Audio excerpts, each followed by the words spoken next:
Bem-vindas ao Passo a Passo, mais uma sessão aqui do nosso percurso em que sonhamos chegar ao céu, tendo a noção que damos um passinho de cada vez, um dia de cada vez, temos a ajuda dos sacramentos e a possibilidade de exercitarmos as virtudes. Hoje temos connosco o Padre Tomás Castelo Branco, é uma honra, e vai-nos falar do Sacramento da Ordem. Eu penso que é mais adequado ser o próprio Padre Tomás a apresentar-se, por isso passo-lhe a palavra e esteja à vontade. A certa altura vou pedir para interrompermos e voltamos. Está bem? Muito obrigada pela disponibilidade, Padre Tomás. Bem-vindo ao Passo a Passo. Muito obrigado à Inês pelo convite. É uma alegria poder também estar aqui e falar também sobre, e já começando pelo tema em si, pelo sacramento que Deus me deu. E de facto trata de um dom, o sacramento do sacerdócio. E eu vou procurar falar um bocadinho do sacramento e ao mesmo tempo ir contando algumas pequeninas histórias, seja do meu dia-a-dia, seja também outras histórias, e que vão ajudar também a perceber várias coisas importantes do sacramento. Mas a primeira coisa é que a existência de sacerdotes, na verdade, não é uma novidade de Jesus. Claro que Jesus vai trazer, eu vou já dizer quais são as novidades, mas já existiam sacerdotes antes de haver o sacramento, antes de Jesus instituir o sacramento da ordem. E que, no fundo, eles eram os responsáveis diante do povo para oferecer sacrifícios a Deus, oferecer a Deus, neste caso, haviam animais na antiga aliança, oferecia-se animais. A grande novidade que Jesus nos traz com o sacramento da ordem é ser Ele próprio que oferece e Ele próprio que é oferecido. Ele oferece a si mesmo. E, no fundo, o sacramento da ordem, que é segundo a vontade de Jesus, foi o próprio Jesus que instituiu. Vemos isso, por exemplo, na escolha dos 12, de entre todos os discípulos, Jesus escolhe 12. E depois também, quando, por exemplo, ao instituir o sacramento da Eucaristia, diz: fazei isto em minha memória, assim como também confia alguns dos seus poderes aos apóstolos. Confia aos apóstolos alguns dos seus poderes, que não eram dos apóstolos. Se fossem dos apóstolos, não sei onde é que a Igreja andaria. Teríamos Pedro, que era um homem ótimo, pescador, mas que, de facto, só com os dons que Jesus lhe oferece é que ele pôde fazer tanto bem. E assim, Jesus, é da vontade de Jesus este sacramento. Ele próprio podemos ver, como já disse em algumas passagens, Jesus a querer instituir este sacramento. E é uma coisa que de facto é impressionante na vida da Igreja ao longo da história, é que, e aqui vou dar o meu exemplo, como podemos também adaptar para qualquer padre deste mundo, que eu fui ordenado por um bispo, e já agora apresento-me, coisa que me esqueci, peço desculpa, fui ordenado por um bispo, o bispo de Lisboa, Dom Manuel Clemente, no Mosteiro dos Jerónimos, em 2020, em junho de 2020, portanto há quase 2 anos, e estou na paróquia de Aveiras de cima e Aveiras de baixo. Portanto, sou ainda um padre recente. E então, isto de facto é impressionante, porque eu fui ordenado por um bispo, que por sua vez foi ordenado por outro bispo, que por sua vez foi ordenado por outro bispo, até que chegamos lá atrás aos apóstolos. E, portanto, existe uma sucessão apostólica, direta, mesmo direta até aos apóstolos. Todos, na Igreja Católica isto acontece com todos os padres, com todos os bispos. Todos fomos ordenados, vimos numa sucessão dos apóstolos, o que de facto também garante que não estamos em nome pessoal. Não estamos em nome do Padre Tomás, do Padre Zé, do Padre seja o qual for. Todos nós somos sacerdotes de Cristo e agimos na própria pessoa de Cristo, cabeça. Ali não é na celebração da missa, no confessionário, não está o Padre Tomás, não está o Padre António, não está qualquer padre. Está ali Jesus, de facto, que confia os seus poderes aos sacerdotes. E que somos os cooperadores do bispo. Os bispos são os sucessores dos apóstolos, em linha direta, como já disse, pela sucessão, e os padres ordenados pelos bispos são os cooperadores do bispo. Assim como depois também existem os diáconos, que são, por vontade de Jesus, são ordenados para o serviço da Igreja, para o serviço especialmente do anúncio da palavra e também da caridade exercida na Igreja. E, portanto, aqui vemos também os 3 graus do sacramento da ordem. O primeiro grau, que é o diaconado, os diáconos, depois o presbiterado, os padres, e o episcopado, os bispos. No entanto, na Igreja, também todos nós, pelo batismo, somos, no dia do nosso batismo, passamos a ser sacerdotes, profetas e reis, configurados a Jesus. No entanto, há uma clara distinção, e eu vou ler desde já também o Catecismo da Igreja Católica, que nos mostra muito bem, de forma muito clara, esta distinção entre o povo sacerdotal, todos os batizados, e os que somos ordenados, os que recebemos o sacramento da ordem. E diz no ponto 1591 o Catecismo da Igreja Católica: a Igreja é, na sua totalidade, um povo sacerdotal, ou seja, todos podemos nos oferecer a Deus. Graças ao batismo, todos os fiéis participam no sacerdócio de Cristo. Esta participação chama-se sacerdócio comum dos fiéis. Na base deste sacerdócio e ao seu serviço, existe uma outra participação na missão de Cristo, a do ministério conferido pelo sacramento da ordem, cuja missão é servir em nome e na pessoa de Cristo cabeça, no meio da comunidade. E aqui nós vemos que de facto existe uma distinção e que o sacramento da ordem é um sacramento que está ao serviço. Nós classificamos os sacramentos em várias classificações, os sacramentos da iniciação cristã, os sacramentos da cura, e existem também 2 sacramentos de serviço, o matrimónio e a ordem. E está os sacerdotes, os que temos o sacramento da ordem, estamos de facto ao serviço de toda a Igreja e do mundo. Portanto, vemos aqui 2 participações claramente distintas em essência, na sua essência, naquilo que são, e também o Catecismo fala-nos do quem é que pode receber este sacramento. E está no ponto 1577. Diz que, fala de que, por vontade de Jesus, só homens foram escolhidos para formar o colégio dos 12 apóstolos. E o mesmo fizeram também os apóstolos quando escolheram os seus colaboradores para lhes sucederem no desempenho desse ministério, desse serviço que Jesus tinha dado. E depois continua também assim o Catecismo dizendo que o colégio dos bispos, a que os presbíteros estão unidos no sacerdócio, torna presente e atualiza, torna mesmo atual, até que Cristo volte, o colégio dos 12. Portanto, até à última vinda de Cristo, Jesus quer se fazer presente na sua ação, realizar os seus poderes de perdoar os pecados, e confia também, especialmente, a celebração da missa aos apóstolos, àqueles que sucedem. E depois também vemos que os efeitos do sacramento da ordem, ou seja, os bens que Deus dá àquele que é ordenado, são 2.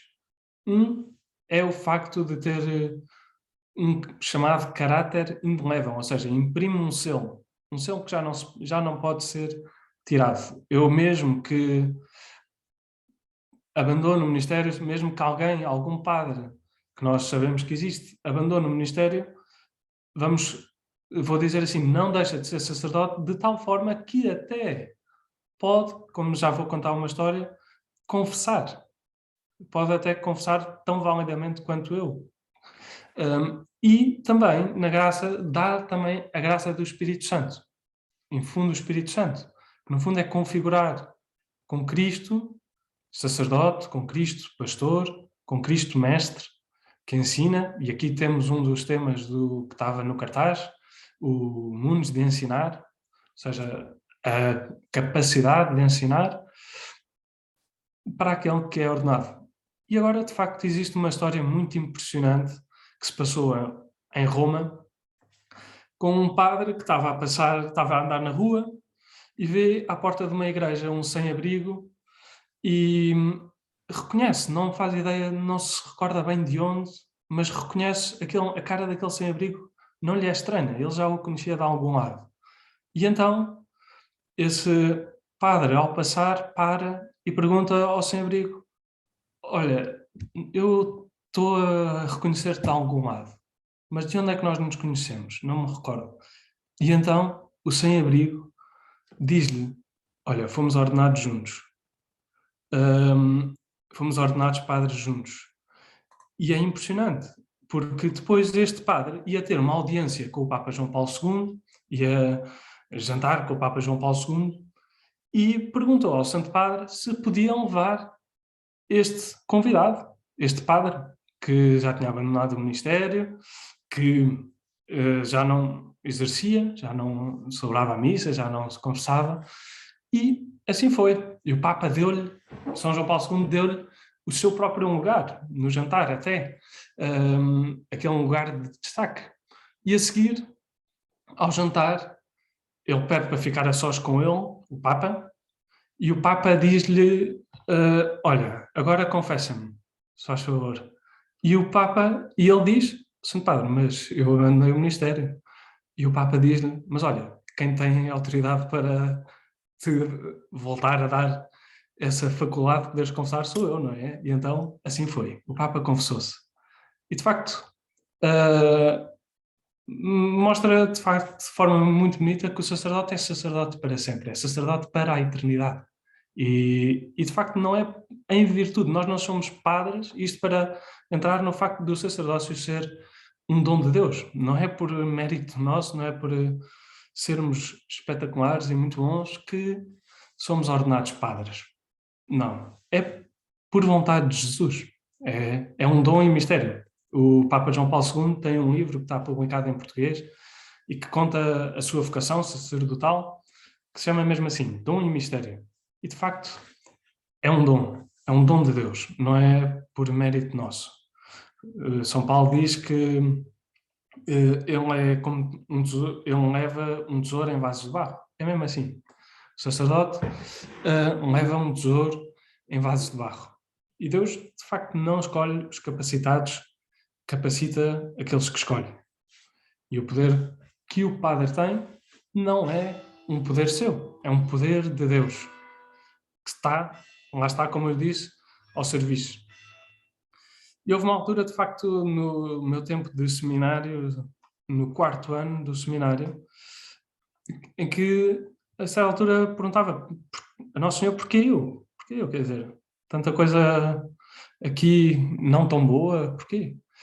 E então, foi impressionante, porque nessa altura estava a ler a história de uma alma, de Santa Teresinha, e também ela estava a fazer estas perguntas a Deus. E então ela decidiu abrir, por obra do Espírito Santo, abrir ao calhas os Evangelhos, e calhou-lhe aquela passagem do Evangelho segundo São Marcos, no capítulo 3, no versículo 13, em que diz que Jesus subiu depois a um monte, chamou os que ele queria e foram ter com ele. E assim, chamou os que ele queria, de facto. É um mistério. Efetivamente é um dom e é um mistério. Chamou o que eles queriam. É da vontade de Jesus isto.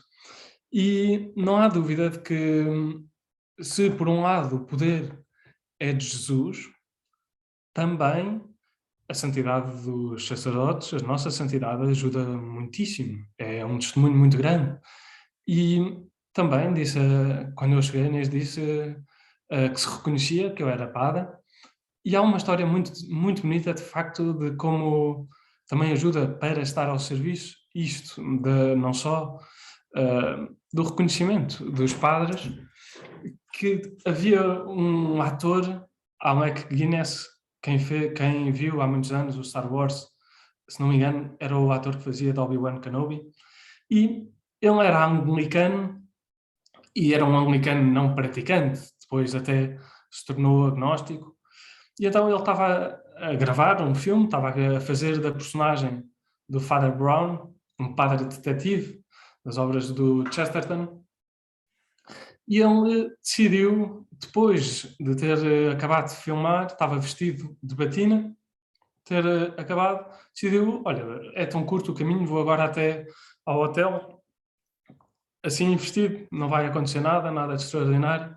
E então, assim foi a caminho, entrou lá na aldeia onde era o hotel e vem uma criança a correr. Não, ele não conhecia de lado nenhum a criança também não o conhecia, a correr, abraça-se a ele e diz-lhe, mon père, senhor padre. E então, toda contente, abraça-se. E de facto, isto impressionou-o imenso. Impressionou-o imenso o facto de ele estar assim, vir uma criança que não conhece de lado nenhum, abraçar-se. E de facto, a confiança num padre que, como o nome indica, é pai.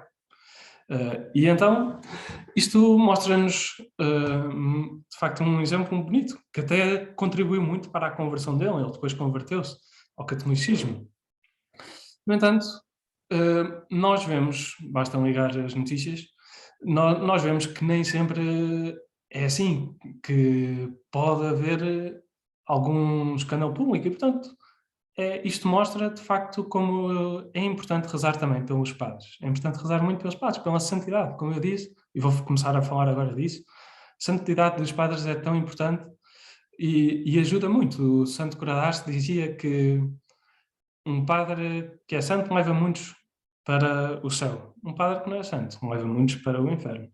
E, portanto, é mesmo importante, de facto, querermos muito e rezarmos muito pela santidade dos sacerdotes. E uma coisa que eu fui aprendendo, não só em casa, desde novo, desde que nasci, graças aos meus pais, mas também no tempo do seminário, foi que tem marcado muito estes poucos anos de sacerdócio, este pouco tempo de sacerdócio, mas que vejo isto muito também em padres amigos, já com muito mais anos de padres, é que um padre que é suposto ser pai, só o é se for um bom filho, só o é se for um bom filho de Deus. E isto foi também na minha vida muito importante, ou seja, antes de entrar no seminário, com o facto de ter uma família que me educou também na fé e que me ajudou também desde novo a rezar.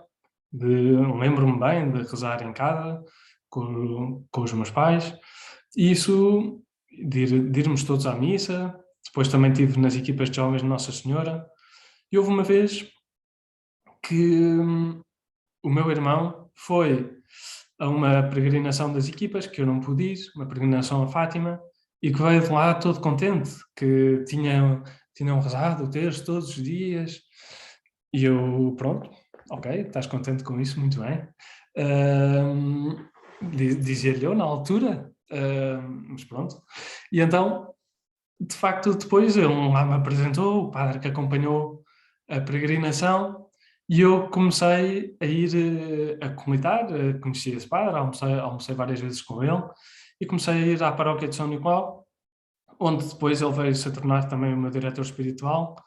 E na paróquia de São Nicolau aprendi muito a importância, e ainda hoje está bem presente, a importância do primado da graça de Deus. Do primado da graça de Deus, seja para todos nós batizados, mas também na vida do sacerdote. E o testemunho que eu ia vendo de padres felizes, isso foi muito importante também na minha vocação, seja nos padres de São Nicolau, seja também nos padres da Loura, que ajudava-me muito. E também ter boas amizades com padres, isso foi muito importante. E depois também estar próximo de Jesus, na missa, a comunitar, ver a beleza da liturgia, ver também a regularidade com que havia padres a confessar, tanto no oratório como também em São Nicolau. Isso aí foi também profundamente marcante, que eu questionar-me o que é que Deus queria de mim, foi muito marcante. Mas não foi assim tão marcante, de tal forma que no dia antes da ordenação dormi bastante sossegado. O problema foi no dia a seguir, quando já era padre. Aí é que já foi cair em mim. Mas, de facto, cair com uma alegria muito grande. Com uma alegria muito grande de ter entregue a vida a Deus. E duas coisas que foram muito marcantes naquele dia da ordenação foi o facto de, a determinada altura, como eu vou também dizer daqui um bocadinho, de determinada altura na oração, a ordenação sacerdotal é feita pela imposição das mãos do bispo e pela oração consecratória, a oração que no fundo nos consagra a Jesus. E nessa oração, nessa altura dizia que nós tínhamos que ser homens de virtude comprovada. Aquilo foi exigente. Mas claro, tinha que ser, isso eu sabia. Mas foi de facto importante isso e também já tinha rezado isso, graças a Deus, antes, de ser, e é o que de facto as pessoas esperam de mim como sacerdote, que eu seja uma pessoa que reza, um padre que reza, um homem de Deus, no fundo, um homem de Deus. Isso é o mais importante na vida de um padre. A primeira vocação de um padre, não há dúvida de que é rezar. E no meu dia-a-dia isso também procuro que esteja presente. Vivo aqui ao lado, talvez já se tenham ouvido os sinos da igreja, vivo aqui mesmo ao lado da igreja de Aveiras e portanto, tal como aconteceu no seminário, eu antes de ir para o seminário estava desejoso de ir para o seminário, não só para ser padre, para estar lá, mas também porque sabia que ia ter um sacrário em casa. Isso era uma maravilha. E assim também, tenho aqui mesmo ao lado de casa um sacrário e ajuda muito, de facto, a procurar antecipar no meio das coisas, das direções espirituais, no meio de ter funerais, no meio de ter atendimento de pessoas, de procurar sempre também antecipar, porque um padre sem oração é um padre em perigo. E por isso faz muito bem ajudar também os sacerdotes das paróquias, sei que estou aqui pessoas de várias paróquias, permitir e ajudar os sacerdotes também a cuidarem da sua oração, isso é muito importante. Padre Tomás, eu tomei a liberdade de interromper aqui para nós aproveitarmos para rezar por si enquanto trocamos o Zoom. Obrigado. Interrompemos e voltamos a entrar no mesmo link, faz parte das limitações da subscrição gratuita. Pode ser? Não. Está bem, obrigada.